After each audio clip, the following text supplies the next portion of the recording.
அனைவருக்கும் வணக்கம். சூரசம்ஹாரம் அன்று முருகன் கோவிலுக்கு வாங்கி கொடுக்க வேண்டிய முக்கியமான இந்த 2 பொருளில் ஏதேனும் ஒரு பொருள் நம்ம வாங்கி கொடுத்தாலே போதும். நம்மளுடைய வேண்டுதல் உடனடியாக நமக்கு நிறைவேறும். சூரசம்ஹாரம் அன்று முக்கியமாக நிறைய பொருட்கள் இருந்தாலும் இந்த 2 பொருட்களை ஏதேனும் ஒன்று வாங்கி கொடுங்க.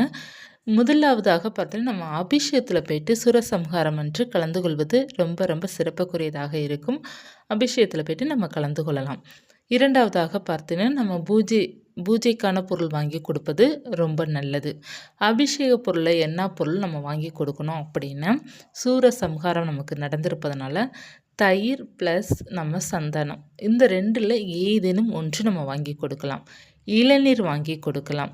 இதெல்லாம் குளிர்ச்சியானது. அதனால் நம்ம முருகனுக்கு வாங்கி கொடுப்பது மிக மிக நல்லது. நம்மளுடைய வேண்டுதல் உடனடியாக நமக்கு நிறைவேறும்.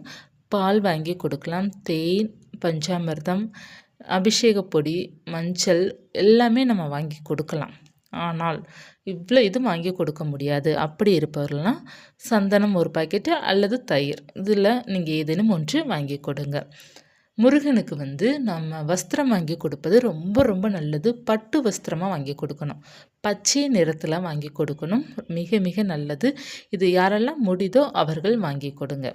அடுத்து செவ்வரளி பூக்கள். முருகனுக்கு செவ்வரளி பூக்கள் வாங்கி கொடுப்பது ரொம்ப நல்லது. செவ்வரளி பூக்கள் அதிகமாக நமக்கு இன்று கிடைக்கும்.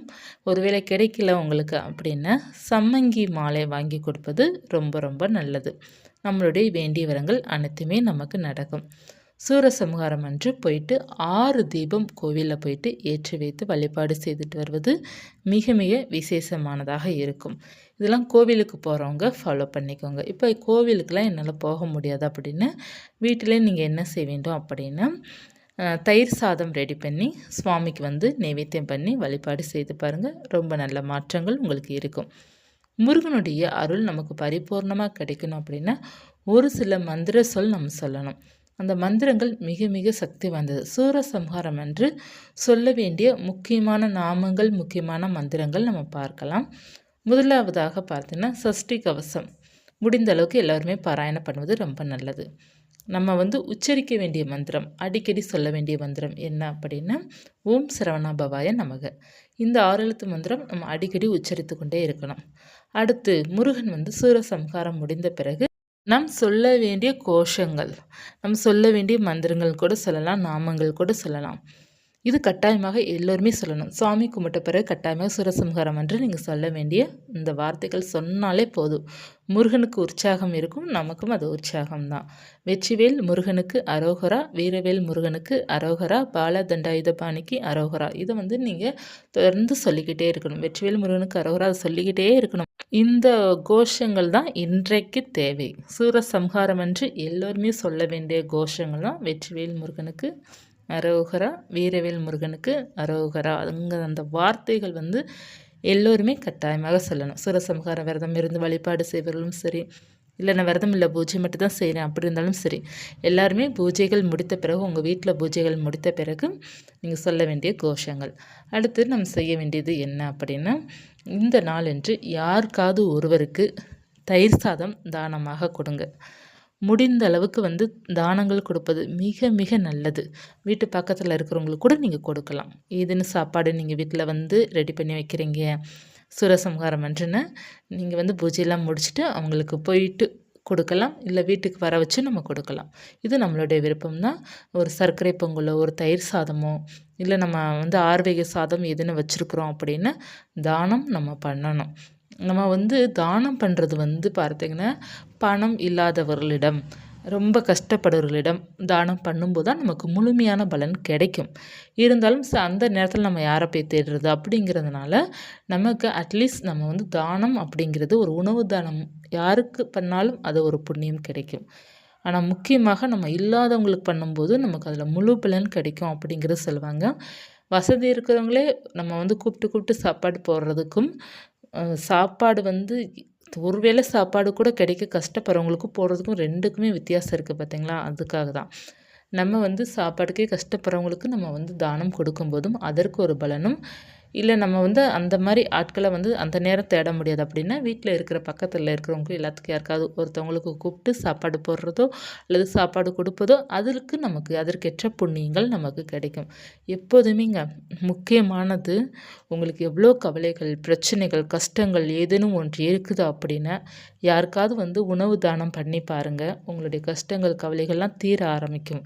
ஏன்னா எத்தனை பாவத்தையும் அடியோடு அழிக்கிறதுக்கு வந்து ஒரே ஒரு தானம் அன்னாதானம் மட்டும்தான். நம்ம எவ்வளோ பாவங்கள் நம்ம தெரிந்தும் தெரியாமலும் செய்திருப்போம். அது வந்து நம்ம உணர்ந்திருப்போம். நம்ம செஞ்சது பாவம் தான் அப்படிங்கிறத உணர்ந்த பிறகு நம்ம அதை எப்படி கழிக்கிறது அந்த பாவத்தைன்னு யாருக்குமே தெரியாது. ஏன்னா பாவத்தை வந்து எப்படி நம்ம வந்து சரி பண்ணணும் அப்படிங்கிறது தெரியாது. அதற்கு வந்து ஒன்றே ஒன்று கடவுள் கொடுத்தது வந்து தானம் பண்ணுறது தான். ஸோ அன்னதானம் பண்ணாலே போதும், நமக்கு வந்து முழுமையான ஒரு புண்ணியங்கள் நமக்கு வந்து நமக்கும் கிடைக்கும். நமக்கு வருகின்ற அடுத்தடுத்த சந்ததிக்கும் நமக்கு கிடைக்கும். வீட்டு வாரிசுங்களுக்கும் இருக்கும். ஸோ அதனால் வந்து முடிந்த அளவுக்கு வந்து தானம் செய்ய பழகுங்க. தானம் செய்ய செய்ய ஆரம்பித்தாலே கர்மா வினை அங்கிட்டு அடிபடும். கர்மா வினை ஃபுல்லாக நமக்கு குறைய ஆரம்பிக்கும். நம்ம வந்து எவ்வளோ கர்மா இருந்தால் நம்ம கஷ்டப்படுறோம் அப்படிங்கிறது நம்ம சொல்லுவோம் பார்த்தீங்களா. நான் என்ன பாவம் பண்ணணும் இப்படி கஷ்டப்படுறோம் அப்படிங்கிறது சொல்லுவோம் இல்லையா. அதெல்லாம் நம்மளுடைய கர்மா தான். அந்த கர்மாலாம் நமக்கு வந்து கழியணும் அப்படின்னா தானம், அன்னதானம் தான் பண்ணணும். அது பறவைகளுக்காக இருந்தாலும் சரி, இல்லைன்னா இல்லாதவர்களை கூப்பிட்டு வைத்து சாப்பாடு போட்டாலும் சரி, எல்லாமே நமக்கு புண்ணியம் தான். ஸோ நீங்கள் வந்து முடிந்த அளவுக்கு தானம் பண்ணுங்கள். நிறைய பேர் வந்து கோவிலில் பார்த்தீங்கன்னா இந்த நாளன்று விசேஷமாக அன்னதானம் பண்ணுவாங்க. அதில் உங்களால் முடிந்தது ஒரு அரிசி வாங்கி கொடுக்குறதோ, இல்லை ஒரு பருப்பு வாங்கி கொடுக்குறதோ, இல்லை காய்கறி வாங்கி கொடுப்பதோ, நம்மளால் என்ன முடியுதோ கொடுக்கலாம்.